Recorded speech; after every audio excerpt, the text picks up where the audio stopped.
It took 22 years for Star Trek VI, The Undiscovered Country to give Star Trek, the original series the finale Captain James T. Kirk, William Shatner, and his USS Enterprise crew always deserved.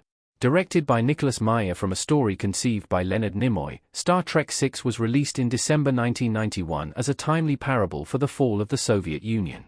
In Star Trek VI, Captain Kirk and the Starship Enterprise must foil a conspiracy to prevent peace between the Klingon Empire and the United Federation of Planets.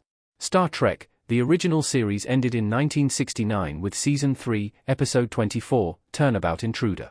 A mad scientist, Dr. Janet Lester, Sandra Smith, switched bodies with Captain Kirk, her former lover.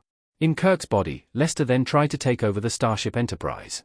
When Star Trek was cancelled by NBC after Season 3, it left Turnabout Intruder as the ersatz series finale and final original episode aired of the series. Turnabout Intruder was produced in an era where television shows did not build towards season finales, although the writing was on the wall that Star Trek was over in Season 3.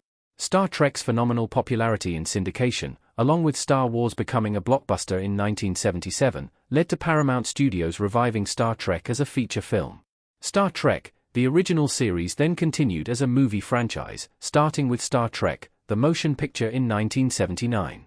Star Trek VI, The Undiscovered Country was the final film starring the cast of Star Trek, the original series, and it was also the fitting farewell Star Trek didn't get in 1969.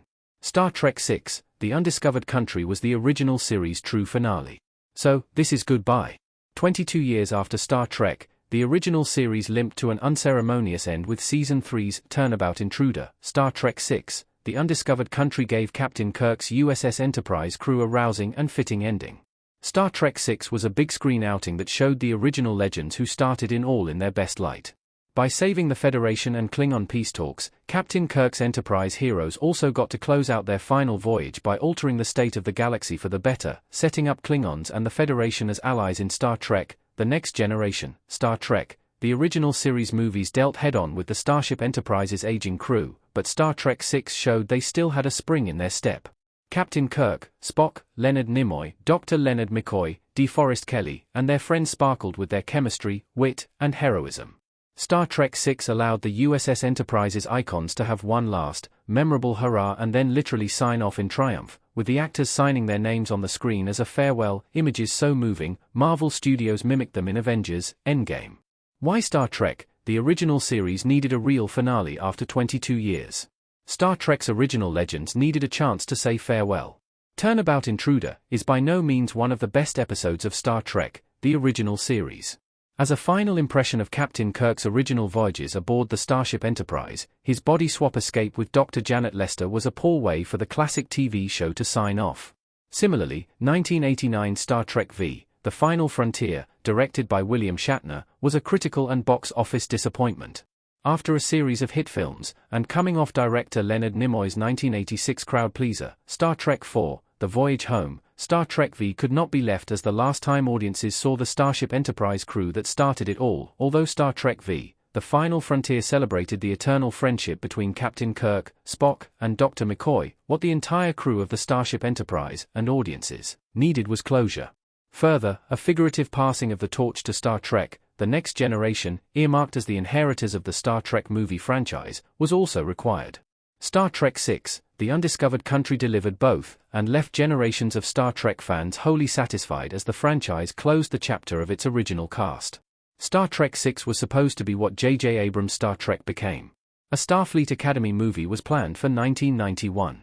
Star Trek VI was originally going to be a very different movie where the original Starship Enterprise crew would have gotten a beginning, not an ending. Star Trek V, The Final Frontier's failure nearly led to the cancellation of the Star Trek movie franchise, but producer Harve Bennett began developing a prequel film.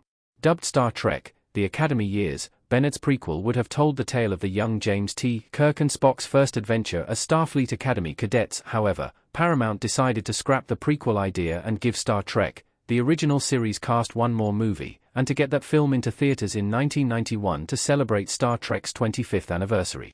Harve Bennett's Starfleet Academy idea was eventually brought to the big screen in J.J. Abrams' Star Trek reboot film in 2009. Abrams' alternate timeline Star Trek depicted the contentious first meeting between James T. Kirk, Chris Pine, and Spock, Zachary Quinto, before they teamed up to save the galaxy. Not everyone loved Star Trek VI as the original series finale. Star Trek VI didn't serve all of the Enterprise's characters as well. Chekhov hung over Star Trek VI. Star Trek VI, The Undiscovered Country has stood the test of time as one of the best Star Trek movies, but not everyone in the cast was as pleased as critics and audiences were. Walter Koenig, in particular, lamented that Commander Pavel Chekhov's dialogue was generic and could have been said by any character. Koenig also felt that Star Trek VI failed to finally develop supporting characters like Chekhov, Scotty, James Doohan, and Lieutenant Uhura, Nichelle Nichols. Given that it was their last Star Trek movie together, ending with the USS Enterprise's bridge crew being underserved was a bitter pill to swallow. Star Trek VI, The Undiscovered Country also upset the ailing Gene Roddenberry, who was angered by how Starfleet officers' attitudes towards the Klingons were depicted.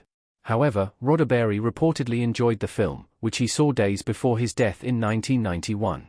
With Roddenberry and the Starship Enterprise heroes he created warping into the sunset, Star Trek VI, The Undiscovered Country continues to be the blueprint for how a Star Trek TV series or movie should say goodbye to its icons.